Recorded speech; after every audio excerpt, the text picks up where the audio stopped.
Hello and welcome to some version of Everybody Hates Cleveland, the podcast on waitingfornextyear.com. It's two very long names of two very somewhat complex brands, which you won't remember. Nevertheless, without Jim Pete tonight, who really is the facilitator, Gage and I are going to try and talk a little bit of Indians, specifically the deals of the prior 2 weeks. That is Edwin Encarnacion, Carlos Santana-centric deal, the salary dump of Yonder Alonso, and the late arrival of the third player, prospect, and player to be named in a Yan Gomes deal. So first, let's talk about the big headliner. We have the Indians dealing for Carlos Santana, and then almost in like a tertiary or second deal, with the only tie being some money being sent from Tampa Bay to Seattle, we have the Indians acquiring Jake Bauers in exchange for Yandy Diaz and Cole Sulser. Yeah, we're really down Jim tonight, who is the master facilitator. But I want to get your thoughts on Santana first, because I kind of want to pivot mine off there. Do you see it as more of a salary dump, or is it more of a optimizing the roster this year? How do you see that one? I don't know. I obviously was lower on it than most people when it first happened, and my mind has changed a lot. I think now that you've moved Alonso and his entire salary and actually gotten an asset back, which is pretty awesome, I think it makes a lot more sense, because if you're changing out Carlos Santana for Edwin Encarnacion DH, that's a significant downgrade. If you're putting Carlos in, and Yonder Alonso is still playing DH or something like that. But Carlos Santana at first base is valuable. He gets on base a ton. He plays really solid defense, and he's a solid base runner. And the other thing is, he can't be exploited on one side or the other, which was true of Alonso and somewhat true of Encarnacion, and I think could become more true of Encarnacion. I don't know if people remember, but there was that first half and second half with Mike Napoli where you could tell that he's really raked his first half by just sort of like exploiting certain things and being over aggressive to make up for the fact that his swing speed and ultimate like pitch recognition was in decline. And I think there's a pretty good argument that Edwin could be hitting that tipping point. So I understand that part of the deal. So I think there is an argument to be made that Carlos Santana is just more valuable to the Indians in 2019 and also way cheaper. So, I mean, for clarity's sake, they didn't dump money in the deal. They added $4 million to overall because Seattle spent $5 million, but they spread it out over the next 2 years, which is a big thing for them. And I want to play devil's advocate a little bit on the Encarnacion thing, because I'm kind of more with you, but the projection systems love him still. They still love that 120 weighted runs created plus, and you got Baseball Prospectus's new deserved runs created plus that really values the heck out of Encarnacion. And I guess I don't know what to think, because I saw what you saw last year with kind of him being exploited, and there were a lot of fastballs that were up in the zone that he was either just late on or just off on a tick. But people still, some smarter people than I, seem to really think that he's still got something left in the tank. And I don't think it's a crazy bet to say that he's going to be a tad more productive hitting than Carlos Santana in 2019. Yeah, I mean, I don't think that's a reach, but he ran the lowest walk rate of his career since 2009 in 2018, and he ran the highest strikeout rate of his career of any full season in 2018.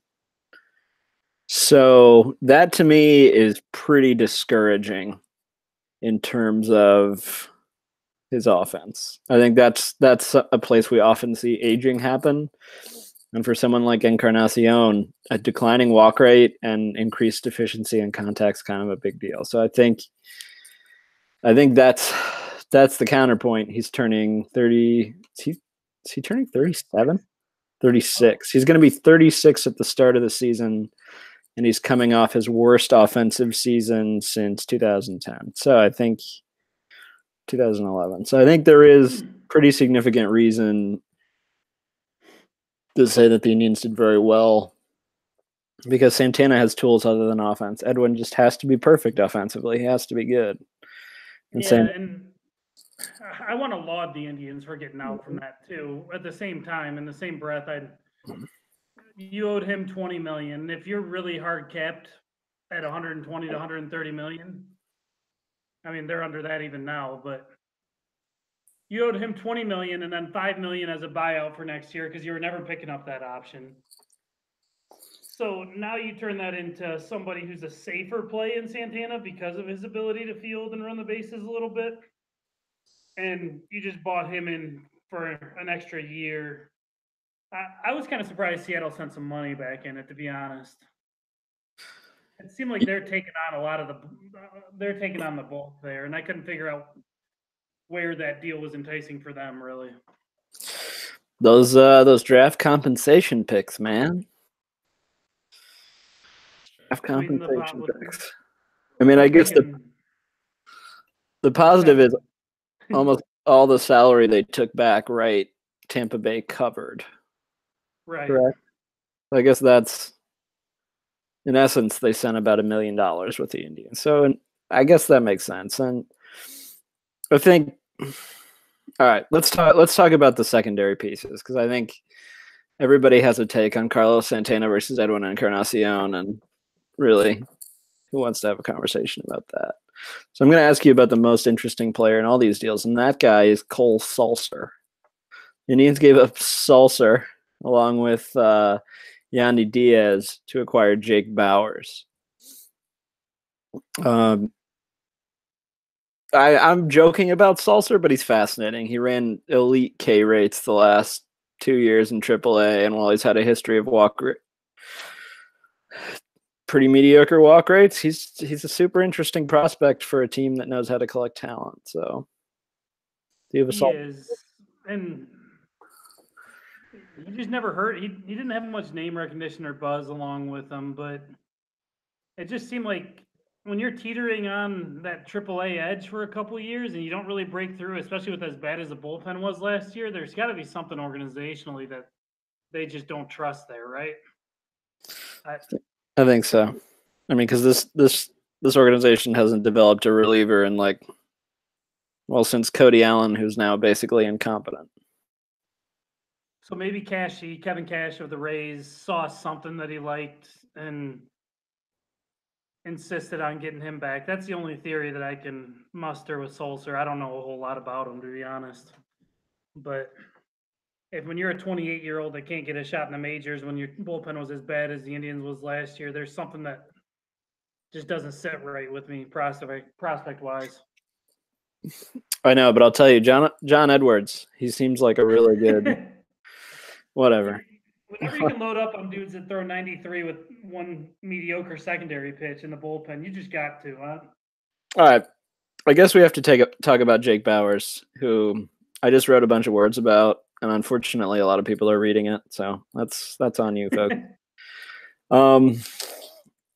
I thought about this, and I think the only insightful thing I might have said was that this is pretty fascinating as a challenge trade. I think this is a situation where you often don't see teams trade closest to a 1-for-1 because Sulser's a throw-in, and the Indians are in some ways getting $5 million out of the Rays here because that facilitates their deal with the Mariners. So I think it's fascinating because you have the Indians saying basically we have a ton of information on Yandy Diaz, and we just like Jake Bauers better. And so I guess one of the questions is it just that Jake Bauers is a better fit and that he's more flexible to play the outfield? Does it have to do with some of the Yandy Diaz baggage that we won't discuss on air today?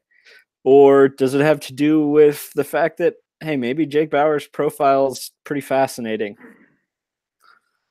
I mean, I think it's all of it. I love Yandy, and I don't want to get into that, but there must be something that the front office, not even just Tito, if they're so willing to deal with him, and maybe they love Jake Bauers, and maybe it's more on that side, but he just never got his chance.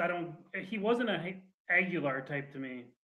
He wasn't a Jesus Aguilar type who never got his chance because he seemed like he was just never a fit.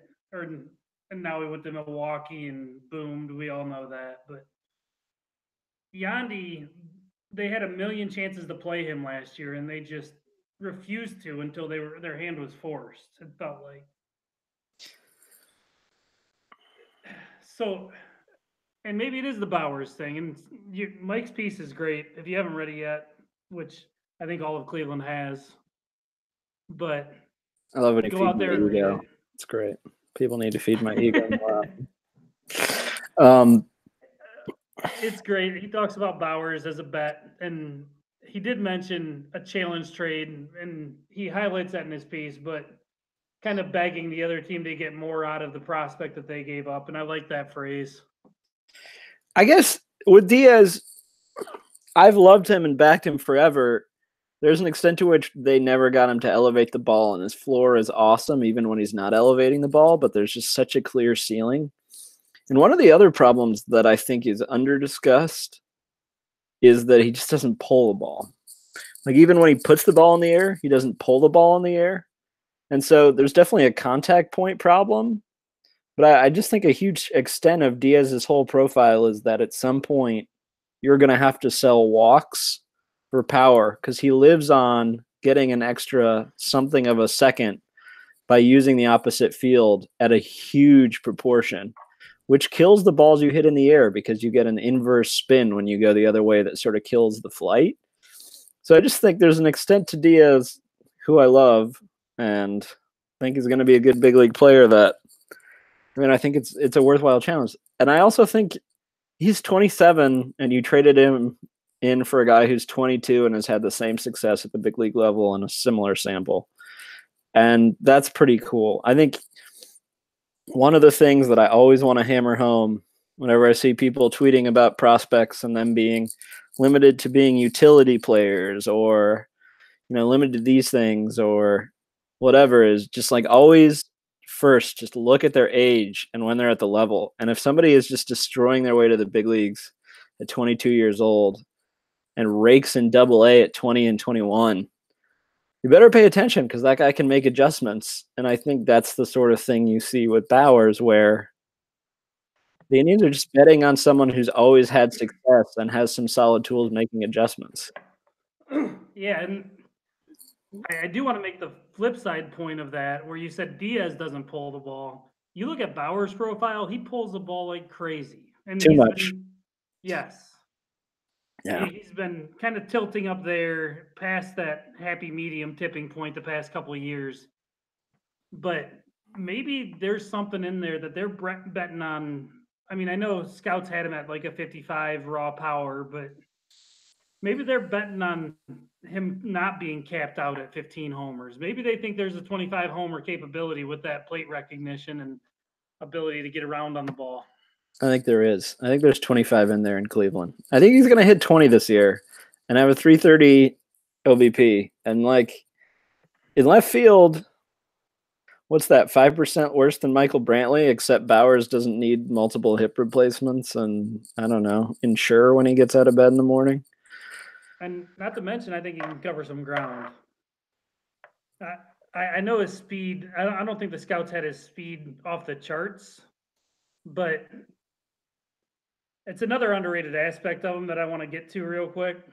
This guy's stolen 20 bases a year, every year since 2015.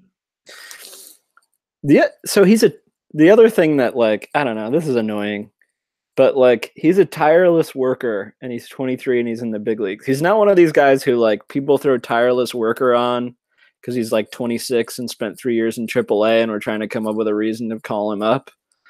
Like all the reports about like him putting in work, like he loses a bunch of weight so he can play left and right and create versatility. And versatility is like one of the most important assets in Major League Baseball now. So yeah, that's a big deal. Well, so I think never mind. But keep going. But anyway, so I just think that's absolutely huge. And so like he just has all these things. I have all these key points that I'm like, I want to see a guy who has great play discipline. I want to see a guy who has good K rates at age and level. I want to see all these things. I want to see people who can make adjustments. I want to hear good work ethics. And it's like, that's every box. And some of these don't pay off. I mean, maybe he's just a 100 WRC plus hitter, like a league average hitter for the next 5 years. And the Indians missed. But I think there's a lot to bet on in terms of him making a leap. And sometimes that's what you have to do, because you were doing the same thing with Yandy Diaz, except he was 27. And there were some issues in the organization with how he related to the manager. And I mean, those don't matter, but like, you do this. You go play, you go make the play for Jake Bauers. Yeah, and let's say they did with that brings us to the versatility part that you hit on. Yandy, it was clear the organization was never going to put him in the outfield. And it was clear that that was kind of a shaky spot for him. I'm not saying he couldn't play it, but it's just not what he knew. So I guess it comes down to Yandy at third base and Jason Kipnis in left field, or Jason Kipnis at second base, where he can be serviceable, no matter what anybody will try to tell me. And Jake Bauers covering ground in the outfield. And now you have two guys that are comfortable with where they are, with no major deficiencies, rather than trying to patrol Kipnis and his noodle arm in right field or left field even.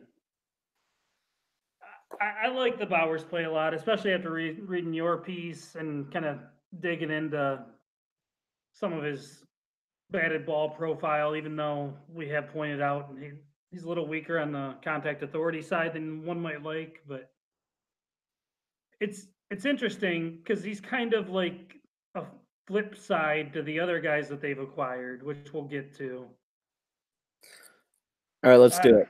Let's do it. So let's move into today. It came out that the player to be named later from the Yan Gomes deal was Andrew Monasterio, and I don't know if it's Andrew or Andrew. He spells it like Andrew Jones, but he's a guy that was in the Cubs system for a while, went over to Washington in exchange for Daniel Murphy last summer. And I want to serve this one up on a tee to my boy Mike. He's a 21-year-old in high A. Where do we think we go from there?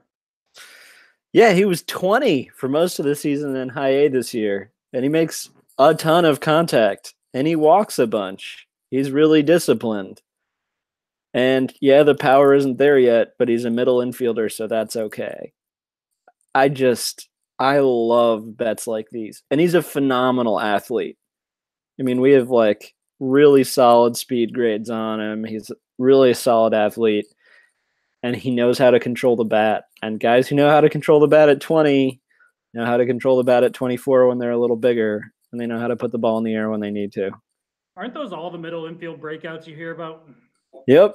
Hey, I mean, like, I'm in love with this. This is the best asset they got back. Go ahead. Okay, come on, don't dog Jeffrey. Jeffrey's fun. There's cool stuff there. I just love how much they're just gambling on different tools and different profiles. Like Daniel Johnson is this player who like strikes out way too much. But other than that, he has monster power. He's a great athlete, and he might be able to defend like plus in right field. It's like, oh, Jeffrey Rodriguez has an elite fastball and maybe a good secondary.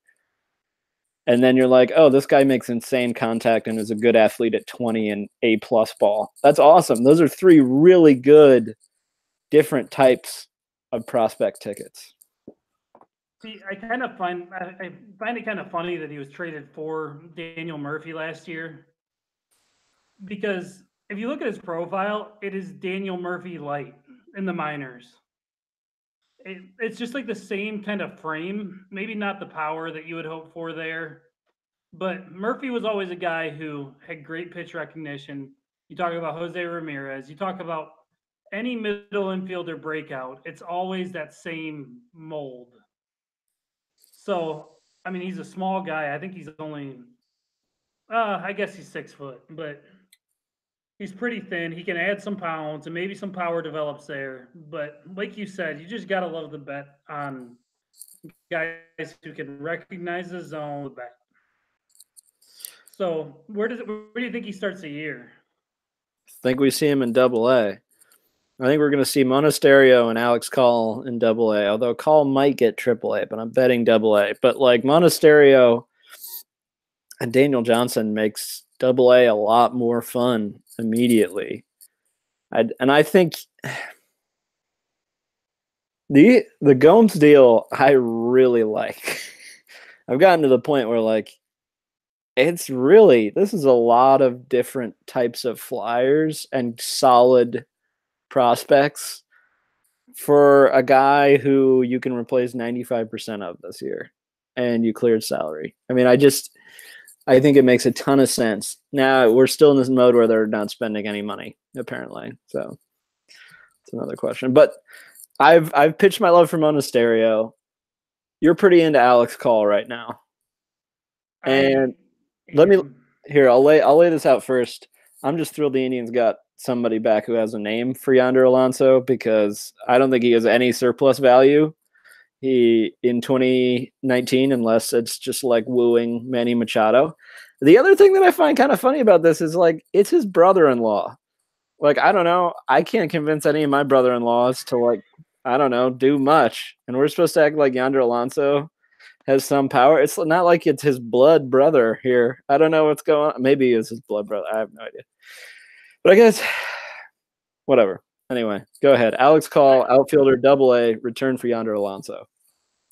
By the way, I got to step off for a second. There was a report on Alonso wooing Manny Machado earlier today, and it's like they live 2 blocks away in Florida. 2 blocks away from each other in Florida. Maybe it'll be the same in Chicago. I mean, come on. Okay. You think Manny Machado $10 million to go play with his brother-in-law in Chicago? This is the phenomenal question. That's just bizarre. How much money would you give up to play on the same baseball team as your brother-in-law for 1 year? None. Sorry, okay. Kyle. Kyle's my brother-in-law. Well, that's a good call because I would not give up any to live next to my brother-in-laws. They're good people. I like them. I'm not giving up $10 million. So what does it matter? So here's where I want to get back to the Alex Call. Like you said, they got something for Yonder Alonso, who's basically Justin Bour, who just got paid $2.5 million for next year.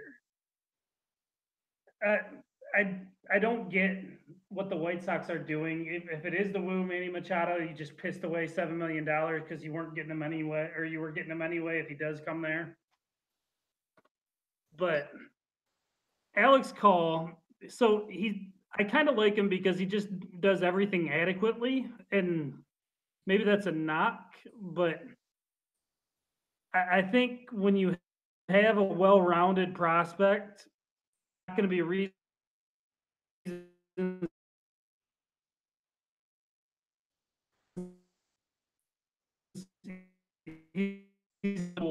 they can't feel get a shorter leash, but I just kind of like the profile of 50 hit tool, 50 speed, 50 field.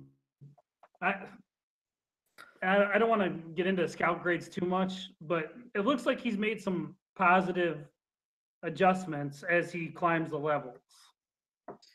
And the K percentage surging, I can live with as long as that kind of quiets back down as he spends more time at each level. You're the prospect guy. What do you think about a 27% K percentage in his first year in Double A? You know I don't love it. Nah, it's fine. I mean, he just turned 24, so he's 23 in Double A. That's fine. K percentage is high, but he has all those stats across the board. I guess we're not seeing as much speed as we hope we'd see, but there's good power. He's supposedly a good defender. As an aside, one of the things that's most important to me in my baseball writing evangelism is that people stop talking about arms is really important. Alex Call has a very good arm, but like that's nice. It's a part of a defensive profile, but to me it's like there are like 5 to 7 plays a year where an elite arm is really that much more important than an average arm. And it's just such a small amount that I really think that we've talked about arms way too much. I think it's hilarious. I think we do about it with like Tyler Naquin and Lonnie Chisenhall, and we're like, oh my God, what a plus tool. Anyway, this is a stupid rant. But Zimmer. Oh my gosh, it's just so tiring to me because compared to every other tool, it's so unimpactful. And I think we Yeah. live in this 5 tool model where like the arm has always been like that fifth tool. And honestly, I don't care. I have a theory about that. I want to get into this real quick. I think we fall in love with the arm so much because baseball is not a GIF or GIF, however you don't want to pronounce it, friendly sport until you get somebody throwing somebody out at home plate. That's fine. I'm okay with that. That's a good theory.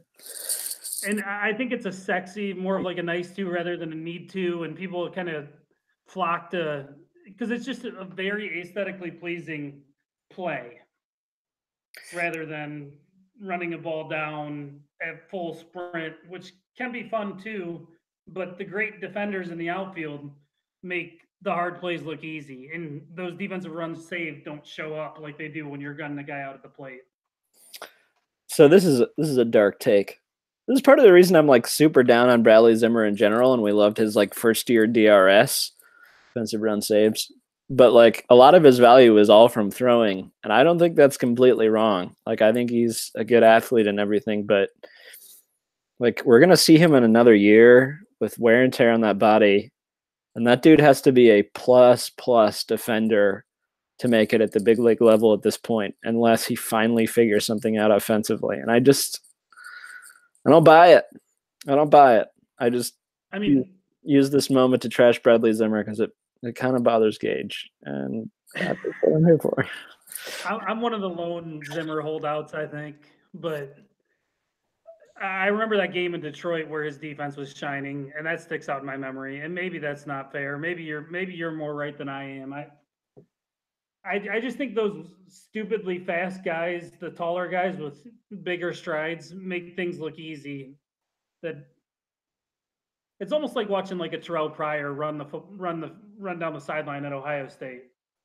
It's like you take 2 steps and get 6 or 7 yards, and then people are just it doesn't look that fast. I think that's a little bit of the Zimmer thing for me in the outfield. I think he flies around, but the wear and tear is a good point. I'm kind of worried about how he comes back from the shoulder issues.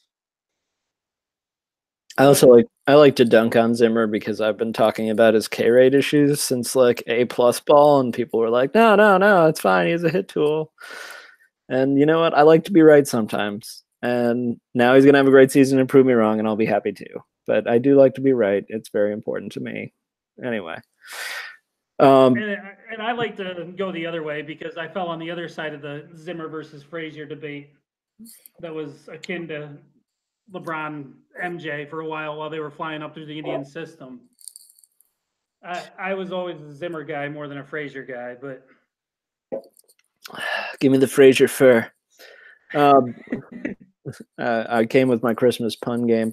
So I'm drinking a 12 Dogs of Christmas ale right now, and it's just way too sweet. So that's me telling you this beer is just, I don't know what it is, but it isn't a beer. Let's talk about some just off the wall ideas. At what level of deal that Manny Machado gets does Francisco Lindor say, oh snap, maybe I should take that like 2-year extension in Cleveland? Like, what does Machado have to get before Lindor starts to think maybe the guaranteed money helps? I mean, is it like 250 million where he gets some 9-year 250 million without a ton of player opt outs? I don't know. I have a hard time seeing the scenario where Lindor decides to sign an extension in Cleveland. It just doesn't make a whole lot of sense with his New Balance money and his arbitration costs coming his way now because he's going to make probably 50 mil over the next 3 years in arbitration, don't you think? Yeah, but how much money is really New Balance money? I mean, they're just like 2 steps above K Swiss. How much money can New Balance money be? Like, I mean, I don't know. Shameless plug. When I was a basketball manager for Ohio State, and I remember Evan Turner coming out of there and getting a deal with Li Ning out of China. I don't know how much that was for, but I know he did pretty well. So all he right. was rocking Li Ning gear. So I'm sure New Balance. I don't think Lindor is begging for more pennies from him. Did you get any Lightning gear out of that? I did. Imagine, I got a pair of Lightning basketball shoes. man, that's pretty dope. Okay, I'm gonna make a pitch here because I've said basically that Lindor is like gone for the last 2 years, but I'm kind of starting to see a scenario where maybe he isn't. So the first part is this: Machado is just 26. Lindor doesn't hit free agency until he is 28. So you're 2 years older, and Machado just got 9 years, 250. And the Indians walk up to you and say, "Hey, we'll buy out the next 3 years at 20 million apiece, or 22. So that's 66 million. So they're willing to overpay on the front end. And then they say, we want 2 more option years, and we want them at 30 million apiece. So that's another 60 million. So you offer him 126 million for 2 extra years of control when he just saw Machado go out there, 2 years younger than him, higher peak season than him. Actually, that's not true. God damn it. No, that's not true. All right, fine. He's not signing in Cleveland. It doesn't matter. Nothing matters. Well, The no, Indians are probably going to lose their franchise in 8 years to Portland. Let's move on to the next topic. Jesus, we got dark.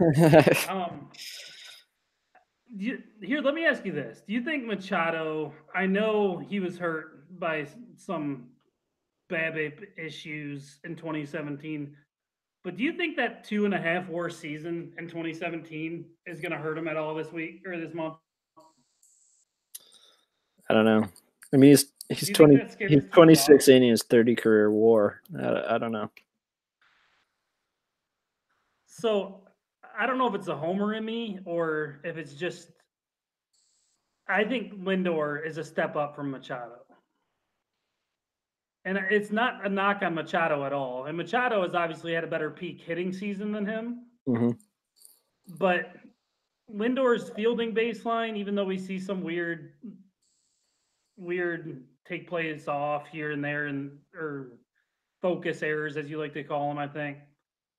I just kind of like the Francisco Lindor profile more. Machado, I guess they're pretty similar, but feels like his defense is a safer bet. And that is a skill that's going to stick with him for the next 4 or 5 years at least. So I don't know. You bring it up because theoretically, in my head, I think Lindor is a little better as a player. But then you look at the numbers, and they're not all that different. So it's a fair point.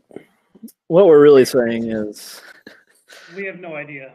Yep, absolutely no idea. All right. So we've covered everything we needed to cover. So like, what take do you have right now that you haven't discussed publicly that we kind of need to break down? Like, what's been burning in your mind about the 2019 Cleveland Indians?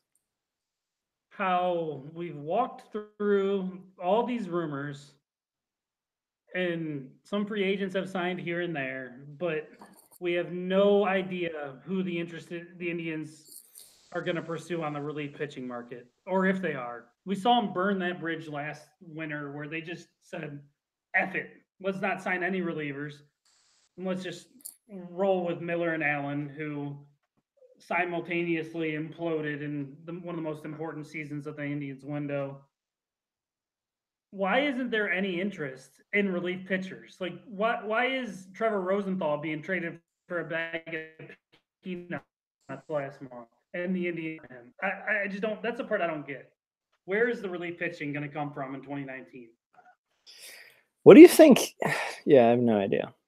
It's Adam Ottavino. But where do you think? What do you think of this market compared to last year? Last year was a market that we saw and we were like, holy crap.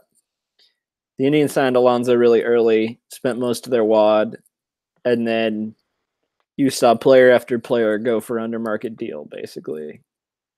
This year we've seen Patrick Corbin go for 6 and 140, which is an insanely good deal for him to take.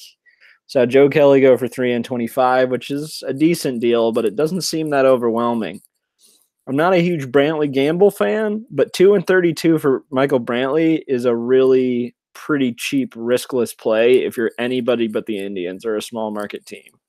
So I want to hit on the Brantley thing real quick too, because I'm surprised he couldn't get a third year. Yeah. I know the injury, but isn't he younger than Pollock? Or is he a year older? They're around the same age. Pollock's just a tick younger. So yeah, the only deal that's really floored me was McCutchen getting $50 million. That one was fascinating, and I think last offseason where we saw Todd Frazier get 2 and 18, the McCutchen deal looks friggin' nuts, especially because Kane got, what did he get? 5 and 5 for 70. 5 for 70, which next to the McCutchen deal looks insanely cheap. I think it's a fascinating offseason. I don't really, but we also saw the early moves last offseason be the most outlandish. I love Carlos Santana, but like 3 and 60 for Santana in that offseason was pretty fascinating. And proved to be kind of an overpay based on where it went. I don't know. Do they sign? Does Marwin Gonzalez or Pollock just fall to them at a number they like enough to do it? I don't know about Marwin. It feels like there's a lot of interest around him from what I've seen. But Pollock, I mentioned this in the text. What stop? I know the Indians don't have a bunch of free cash running around if we're to believe what's being fed to us by the national media and some local media. But what's stopping them from waiting to see if he falls out and then just saying, "Hey, you want to take that qualifying offer that you turned down again? Come play with us a year for 19 mil." Yeah. Well, I also just think there's a situation where it's really easy to get him for like 3 and 42. Like, I don't think that's out of the picture because when you have draft pick compensation tied to you, that depresses your like earnings by what, 5 to 7 million? Yeah, but is he going to get the $50 million bar? It's a very, very, very good question. That was a pretty low risk qualifying offer for the Diamondbacks to yield out, I think. I don't know. I could see him getting 3 for 50 if McCutchen got 3 for 50, but I could also see him, like you said, down at the 3 for 40 range. I expect him to sign for 3 years. I don't see any more than that. This market is like so slow, and you have enough pieces like Machado. You have these big markets acting like they're not going to exceed the luxury tax by much. And so you have Machado and Harper, and New York's going to pop one of them, right? Or LA is going to pop one of them. Yeah. And there's just going to be guys waiting around on January 2nd, and we don't know who it is. Maybe it's January 15th. But I think Pollock could be one of those guys, and I think Marwin could be too. I just think it's a fundamentally strange offseason. I think we're seeing player spending go down a little bit in general, which is a larger issue, but I don't know. So I got 2 theories on those guys that are going to be sitting around waiting for those contract offers. I think Jed Lowry might be a name you see thrown around there. And I would like him for the Indians. I mean, being 34, I think, is what might make teams hesitant to give him any money. But Jed Lowry, and then I've been saying this since the summer, but Nick Markakis feels like such an Indians move. Oh, God. Please, no. I mean, let's say you keep Bauer and Kluber, you have no other avenues. If you can get Nick Markakis at 2 years, 15 mil, or 2 years, 12 million, something like that? Is that a better than what you have right now? That's what I'm trying to figure out. Oh, God. I don't know. I don't. I think at the end of the day, if the Indians dealt Encarnacion for some relief, Alonso, and Gomes. Encarnacion Gomes is a big offensive step down, and Brantley walked out the door. And I just think you have to trade a starter if you want your offense to be as good or better than 2018. Now, I see no way around it. And so we can talk about Markakis, and he's durable, and he's not going to embarrass himself at the plate. And he's in that that like David Murphy zone of the career where like you don't even know why he puts a glove on anymore, but he can still hit right-handed pitching. But if we're doing that, I mean, the front office and the Dolans are going to get torched, and they absolutely deserve it. I agree. I've worked into something where I feel like you have to trade Kluber or Bauer now. I've sold myself on the you only need 4 starters for the playoffs anyway. Yep. And we don't really have to worry about the Twins. I don't care if they go out and sign Nelson Cruz. I feel like you have to shift it somehow to try to make your team a playoff roster. Forget the regular season. That stuff will handle itself. I don't see how you do it without moving Kluber or Bauer. And I've made this point, but I'd rather move Kluber, but that's just me. Jim's not here to defend himself. So the really fun part to me is that the most obvious chain of events is that the Dodgers sign Harper and we trade Corey Kluber for Cody Bellinger. And we're done. I mean, that's a lineup I really like.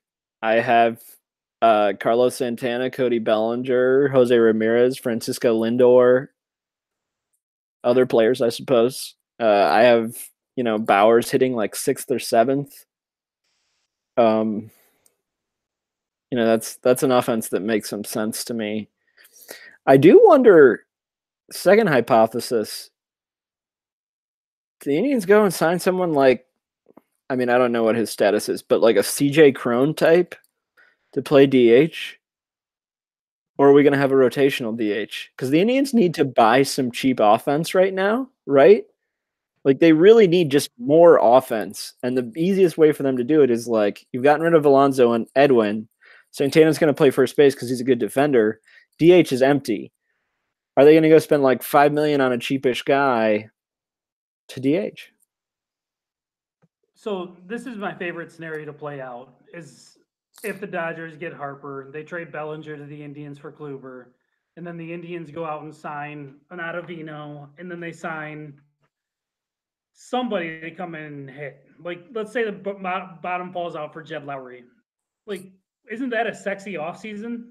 Nelson Cruz. What do you think about Nelson Cruz? I would give him $24 million to come be a permanent DH for the next 2 years. I don't care if he's 38. His power's not going anywhere. Good Lord, he is old. He has had a very sneaky good career. Pour one out for Nelson Cruz, man. That dude is balling. Drug test him. Yeah, seriously. It's really impressive how well he's sustained that power and just the overall profile. Because I mean, he hasn't seen a dip in walks, and he struck out less last year than he ever had before. Like he's 38 years old, still hitting 40 bombs. My Lord. He's like the most quiet person to 360 dingers I've ever heard of. Like he's probably going to get to 400, and we just like never talk about Nelson Cruz.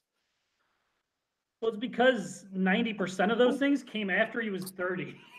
This is a fair point.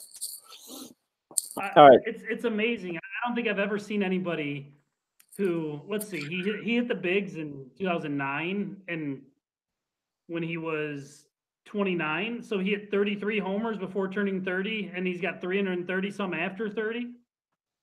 So here's our perfect offseason. We trade Kluber for either Bellinger. I really also like the Verdugo-Taylor combo.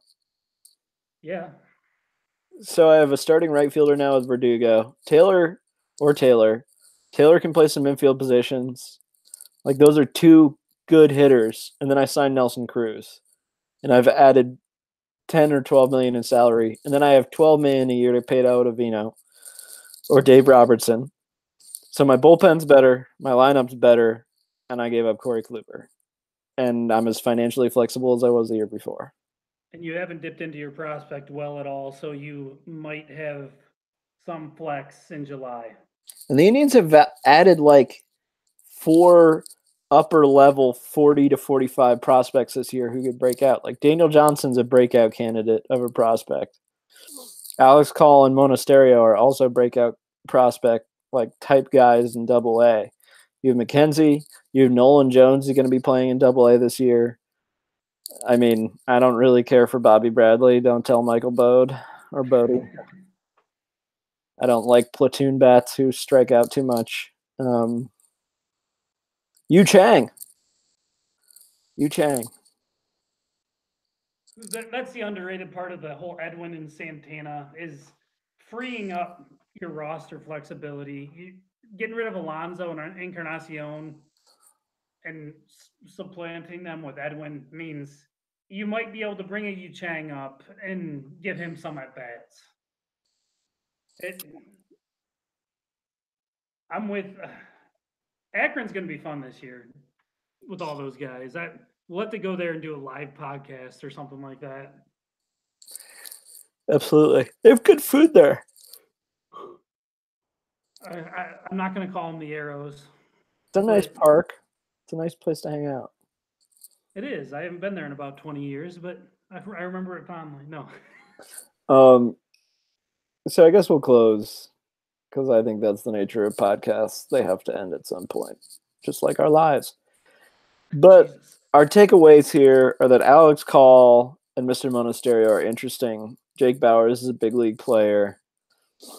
And the Indians still have a lot left to do. To plug work, read my Jake Bauers piece. To plug Gage's work, do you have something coming out soon? I have no idea. I just go to Waiting for Next Year and read the Indians content and all the content while we're here. But I would tell you to follow Gage on Twitter, but he's never on Twitter. He's a monster. Nevertheless, this has been the EHC at WFNY. Other Letters podcasts, and thanks for listening.